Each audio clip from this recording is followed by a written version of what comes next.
मुआशी तौर पर पाकिस्तान पर यह तनकीद की जाती है कि पहले रोज़ से हमने कारखाने नहीं लगाए, ना हमारी कोई मसनूआत थी, ना हमने कुछ एक्सपोर्ट किया, ना इंडिजिनस किसी इंडस्ट्री को प्रमोट किया। तो आज इसको गलत साबित करते हैं। उसकी वजह है कि एक इंडस्ट्री पाकिस्तान में ख़ासी थ्राइव कर रही है, जिसके ऊपर शायद बहुत से लोगों का ध्यान गया भी ना हो। आइए देखते हैं, बैठचंद मजा आएगा। ये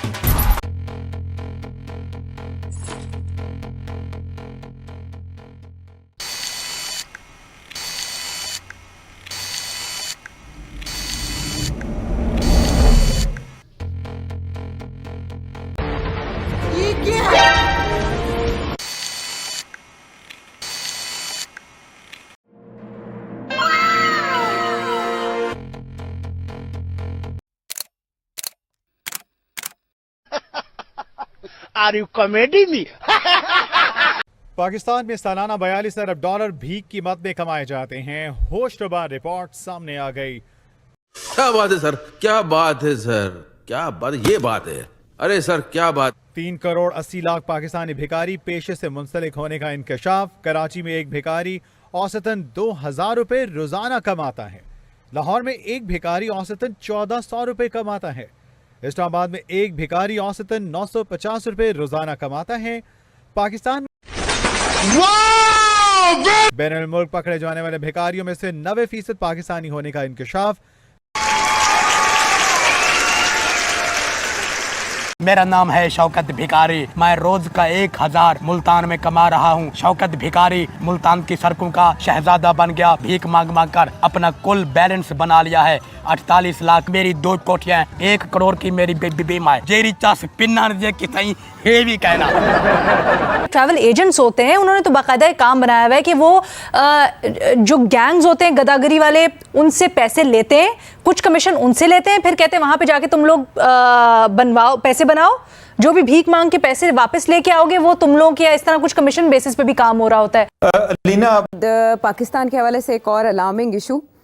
वैसे कहा जाता है कि पाकिस्तान के पास एक्सपोर्ट्स नहीं है, लेकिन हमने एक और सिन्फ ईजाद की है एक्सपोर्ट्स की। हम अब गदागरी एक्सपोर्ट करते हैं। सिर्फ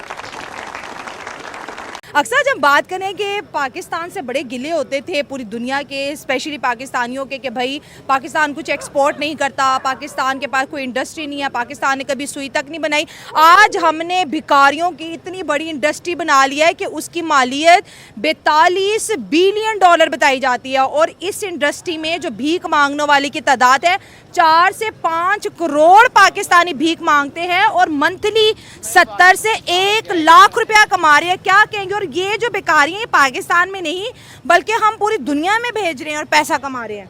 ये तो अच्छी बात है। पाकिस्तान जिंदाबाद। भिखारी जो है वो हमारी शान है, हमारी मान है, हमारा गुरूर है कि हमारे पाकिस्तान में भिखारी हैं। हाँ। अगर ये ना होते तो हम ना होते। तो कैसे इतना मान लोग तो कहते हैं भिखारी दर्द सर बन गया। अभी देखिए, जैसे मैंने शो शुरू किया, ये नाइला दिखाए जरा, ये देखिए छोटे छोटे बच्चे इतनी भिखारी, मतलब 1 घंटे में यहाँ पर मैं 100 भिखारी काउंट कर सकती हूँ। मैं भी भिखारी हूँ, हमारे वजीर आजम भिखारी बैठा हुआ है। वो तो खुद कहते हैं बेगर्स कांट बी चूजन। ओ तो हैं सारे बगैरत। हमारे मुल्क में अगर कोई और ऐसा काम करे तो हम क्या कहते हैं? हम तो बगैरत है। हाँ, ये तो भीख मांगने वाला है। भीख मांगते हैं। हम 1 नंबर के थरकीबाज हैं। अच्छा। 1 नंबर के भिखारी हैं। 1 नंबर के हम जो ना टट्टे पोश हैं। ये मैं सीरियस कह रहा हूँ। में वो कहते हैं कि 96% जी जो पकड़े गए हैं वो पाकिस्तानी है, जो क्राइम में या बेगिंग में जी 96%, मतलब सारे ही। हालांकि वहाँ तो रूल्स हैं और ये वायलेट करते हैं उसके बावजूद। और बहुत बहुत बड़े वहाँ एमिरेट्स के अंदर महाज बन रहा है अगेंस्ट पाकिस्तानी। मैंने आपने खुद एक्सपीरियंस किया होगा, आप किसी भी पाकिस्तान के शहर में चले जाएं इस वक्त। बड़े शहरों की मैं अगर बात करूं तो इस्लामाबाद हो, इस्लामाबाद में थोड़ा कम है वैसे, लेकिन लाहौर हो, कराची हो, आपके लिए सड़क के किनारे गाड़ी रोक के कोई काम करना अजाब बन जाता है। क्योंकि चारों तरफ से गाड़ी की चारों विंडोज़ की तरफ से ना आपको लोग आकर नॉक करना शुरू कर देंगे, पैसे दे दो, ये दे दो, वो दे दो। सिग्नल पे रुकोगे अजाब बन जाएगी ज़िंदगी। कोई गाड़ी में बैठ के कोई बात कर रहा है, कोई कॉल कर रहा है, पैसेंजर ड्राइवर नहीं, उसके लिए अजाब बन जाएगा कि गाड़ी नॉक होती जा रही है। तो ये इतने बड़े नंबर में इनके नेटवर्क्स फैल चुके हैं कि पाकिस्तानी लोग मुझसे इत्तफाक करेंगे कि ये दर्द सर बन चुका है, ठीक है। और उसकी वजह ये नंबर है कि अगर 4 करोड़ के करीब लोग ये काम कर रहे हैं तो इसका मतलब है they are everywhere and out of control as well. साथ साथ ये कि पर डे अदरवाइज बाकी जितने भी पेशेंट्स इधर कोई प्रोफेशन देख ले उसमें इतनी ज़्यादा इनकम नहीं है, ठीक है। कोई भी इतना अर्न नहीं कर रहा जितना भिखारी कर रहे हैं। आप एग्री करें कि भिखारी बहुत ज्यादा अर्न कर रहे हैं? जी बिल्कुल ऐसा ही है, वीडियोस भी देखिए नेट पे कि इन लोगों के पास गाड़ियां भी हैं, अपने घर भी बनाए हुए हैं, सही बात है। और इतना तंग करते हैं ये तो कि कपड़े तक फाड़ने पे आ जाते हैं, दुपट्टा ही नहीं छोड़ते पीछे से, ऐसा ही है। ठीक हो गया। और इतना कॉन्फिडेंस देखिए, इंडिया की बात करें तो उनके यहाँ आईटीज हैं, इंडिया की क्रिकेट इंडस्ट्री देख ले, फिल्म इंडस्ट्री देख ले, भाई वो 140 करोड़ है, वो भिखारी नहीं है। हमारे 25 करोड़ आवाम में से तो 5 करोड़ भीख मांग रही है। जी बिल्कुल ऐसा ही। और इन लोगों ने इनकी मंथली इनकम मेरे ख्याल से 1.5-2 लाख 3 लाख होगी, और हम लोग किसी भी देख ले कोई इतना अर्न नहीं कर सकता जितना ये मतलब एक मंथ में कर लेते हैं। और हम लोग हमें वाइब्स आ रही होती कि हम लोग भिखारी हैं। Is becoming an employment. अभी यहाँ एस्टिमेट किया गया कि आप यकीन नहीं करेंगे जो फिगर है कि पाकिस्तान के अंदर कितने बेगर्स हैं, गेस करो कितने होंगे। अंदाज़न नहीं, मेरा अंदाज़ा इसलिए नहीं है, मुझे एक सिग्नल पे कोई 8 से 10 दिखाई देते हैं।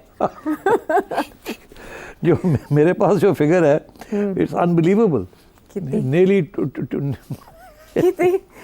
nearly 20 million in all across Pakistan. 2 crore के करीब तो वो लोग हैं जो बेगिंग किसी न किसी स्टेज पे उन्होंने बेगिंग की है कि नहीं की। अच्छा। तो अब अगर इनमें से 1 मिलियन जो है बाहर चले जाते हैं तो पता भी नहीं चलता, उनकी फैमिली में और निकल आते हैं। तो अब बात यह है कि this is a very serious issue. This issue arises in countries where the economic growth is low, education levels are no, literacy is low, jobs are not available and people turn to crime और begging. Okay. तो ये this is way we are right now. आपने 70 लोगों की बात की।